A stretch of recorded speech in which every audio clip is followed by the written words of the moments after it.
بے حدا گناہگار یم مغفرت غواړم لتانا زبند دیم بیواسا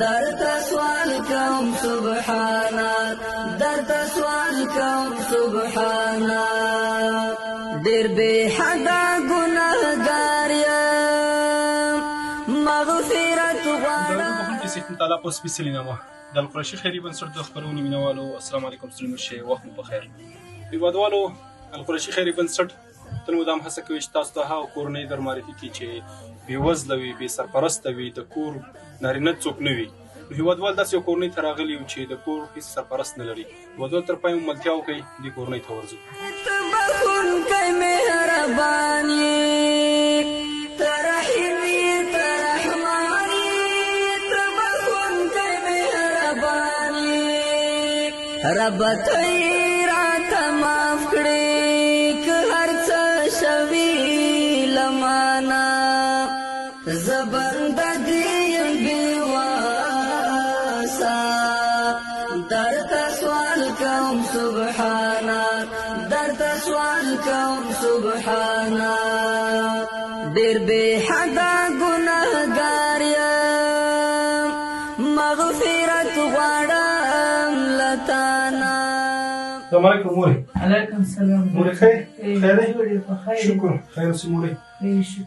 مورې موږ د القرشي خیري بنسټ د خوا نه راغلي یو چې موږ همیشه کوشش کوو چې هغه کونډې میندې هغه یتیمان چې د کور سرپرست نه لري زموږ سره راجستر کړو نو د القرشي د خیري بنسټ د خوا نه زه تاسو ته راغلی یم چې تاسو د ژوند په اړه تاسو نه پوښتنې وکړم نو په تاسو باندې دا ژوند څنګه تېرېږي دلته خو ډېر چې ما په کوټه کې تاسو بخاري هم نه لرئ چې فرش هم چې خاص نه لرئ دا د ژمي سړه هوا په تاسو موږ مخکې ډېر ښه ژوند و ډېر ښه ساعت هم و ډېر ښه عمر هم و اووه سالکان لاړ سړی لاړ موږ سرپرسته پاتې شو ما سره 3 څلور غونډې 3 غونډې په کور کې هغه خبر دی الله یې له دوجاوي ګېډه د بېګا ته ګورو دغه دروازې ته څه خدای څوک بغیر رالیږي دا احتمال به پرې راټولوو هغه خبر احتمال د زمین لباس نسته ده د لرګي نسته ده کوټې ته خو ګورئ بخارۍ کې نسته ده بل تال ده بل ساعت ده خدای تېرې ده هلته لړزېږو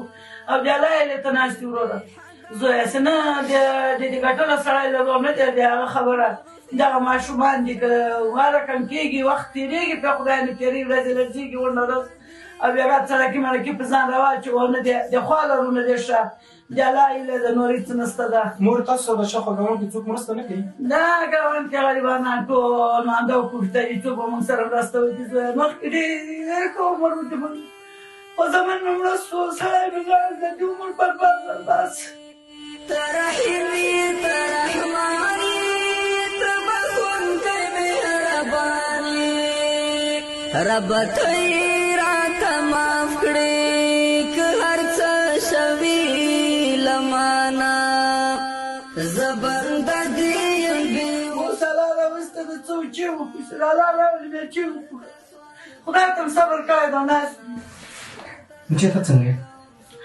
نوم دې څه دی؟ جلیل خان.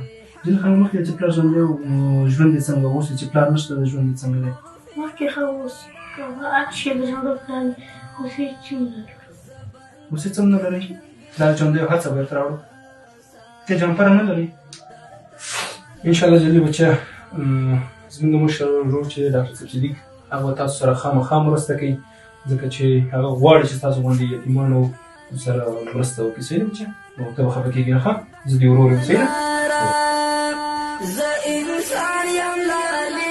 ته هم چې ده بچیه ګلنامه ګلنامه بچیه یخني دې کېږي یعنې داسې ډېره زیاته لړزېږي یخني ده ته جمپر نه لرئ نه تاسو ته څوک مرسته نه راوړي بچیه نه دې ژمي کې تاسو ډېر یخني کېږي اوه تاسو هغه وروڼو نه څه شی غواړئ چې تاسو دپاره یې راوړي مخامخ موږ چې نه جورابې لرو چې نه لرو پلانیزي ژوند دی ښه ژوند مو هر شی به راته راوړو اوس هېڅ شی هم نشته په دغه زړو کوټو کې اوس 3,000 روپۍ کرا غواړي او د یو کال لا باندې کرا ولاړه ده د یو کال کرا دا باندې ولاړه ده هغه هم درنه غواړي هېوادوالو د کوچنۍ ګلالۍ ماشومې خبرې خو تاسو واورېدې چې دا هم وایي چې زموږ پلار ژوندی و نو موږ دپاره به یې هر څه راوړو. زموږ ژوند ډېر سخت دی. د دې کور 3,500 افغانۍ کرا ورکوو. د دې هم موږ نه پیسې غواړي. د یو کال کرا راباندې پاتې شوې ده. هېوادوالو د دې ګلالۍ ماشومې ډېر زیات یخني کېږي. دواړه تاسو ته ښکاري چې لړزېږي. څه هم موږ خو بیا هم غټان لږ به برداشت ولرو د یخنۍ، خو دا ګلالي ماشومان دي چې په تن هېڅ څه نه لري. تاسو ته به ښکاري راځئ چې دوی سره پوره مرسته وکړو. تاسو به دې خورکۍ دغه څادر ښکاري سوری سوری. نو هېوادوالو که هر څوک غواړي چې دې بېوزلې کورنۍ سره مرسته وکړي، د دوی لاسنیوی وکړي، زموږ د ټلیفون شمېره تاسو ته په سکرین ښکاري. راځئ چې دوی سره خپلې مرستې جاري وساتو. دوی لپاره د ژمي وسایل برابر کړو. دوی لپاره خوراکي توکي راوړو. دوی نه جامپر لري، نه کمپلې لري، نه لاندې فرش لري، نه بخاري لري. د ژمي ډېره سخته سړه هوا ده. بیا هم په تاسو غږ کوم چې راځئ داسې بېوزلو سره مرسته وکړو. القریشي خیري بنسټ تل مدام هڅه کوي چې تاسو ته داسې بېوزلې کورنۍ در وپېژني. هغه کورنۍ در پېژنئ چې د کور سرپرست ونه لري. هغه کورنۍ در پېژنئ چې د کور ګټې وټې څوک نه وي، نارینه ونه لري. دغه کوچنی ماشوم بې سرپرسته پاتې وي. دا سبا رالویېږي، د ده راتلونکی خرابېږي.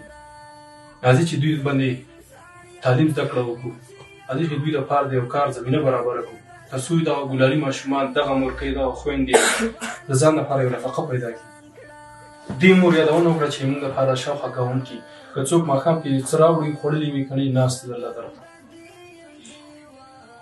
هېوادوالو راځئ چې د دې بېوزلو لاسنیوی وکړو.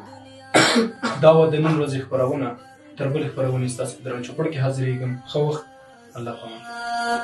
درته سوال کوم سبحانه